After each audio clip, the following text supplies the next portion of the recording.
రాయ్పూర్లో జరిగిన second T20లో India New Zealand పైన ఒక భారీ టార్గెట్ని చేస్ చేసి హిస్టరీలోనే అంటే T20 హిస్టరీలో ఇండియా హైయెస్ట్ టార్గెట్ చేస్ చేసిందనమాట ఈ మ్యాచ్లో 209 రన్స్ని.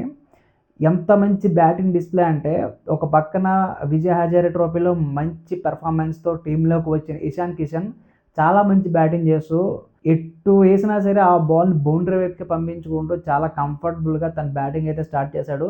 ఫస్ట్ మనం న్యూజిలాండ్ బ్యాటింగ్ చెప్పుకున్నట్లయితే న్యూజిలాండ్ ప్లేయర్స్ ఎవ్వరు కూడా హాఫ్ సెంచరీ కొట్టకపోయినా 208 రన్స్ అయితే వాళ్ళు కొట్టగలిగారు. అందులో మన బౌలర్స్ వైఫల్యం ఉన్నప్పటికీ వాళ్ళు చాలా మంచి బ్యాటింగ్ చేశారు.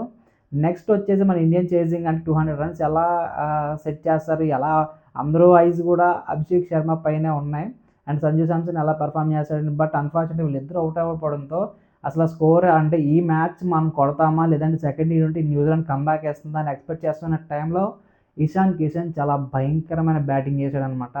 ఒక విలయ తాండవం, ఒక రుద్ర రూపం చూపించాడు న్యూజిలాండ్ ప్లేయర్స్కి.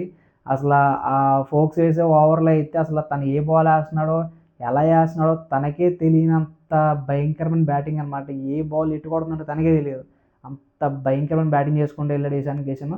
ఇలా ఆడుకుంటూ పోతే ఒకవేళ సంజు శాంసన్ ఇంకా T20s ఉన్నాయి వరల్డ్ కప్ ముందు, T20 వరల్డ్ కప్ ముందు. ఈ 320 ఇయర్స్లో కూడా ఒకవేళ ఫెయిల్ అయితే సంజు శాంసన్ ప్లేస్ అనేది చాలా ప్రమాదంలో పడే అవకాశం ఉంది. సంజు శాంసన్ క్రాస్ చేసుకొని ఇషాన్ కిషన్ ప్లేయింగ్ 11లో ఆడే అవకాశం చాలా ఎక్కువగా ఉండే అవకాశం ఉందన్నమాట. ఎందుకు అంటే ఇషాన్ కిషన్ ఎంత భయంకరమైన పర్ఫార్మెన్స్ చేస్తున్నాడంటే చాలా మంచి బ్యాటింగ్ అయితే డిస్ప్లే చేశాడు ఈరోజు మ్యాచ్లో. అలాగే ప్రీవియస్ అంటే తిని టీంలో జాయిన్ అవ్వక ముందు డొమెస్టిక్ సీజన్ అంతా చాలా భయంకరంగా పర్ఫామ్ చేసుకుంటూ వచ్చాడు. ఇదే పర్ఫార్మెన్స్ ఈ కమింగ్ 320 కూడా పెర్ఫార్మెన్స్ ఇస్తే సంజు శాంసన్ ప్లేస్ ఖచ్చితంగా డౌట్లో పడే అవకాశం ఉంటుందన్నమాట.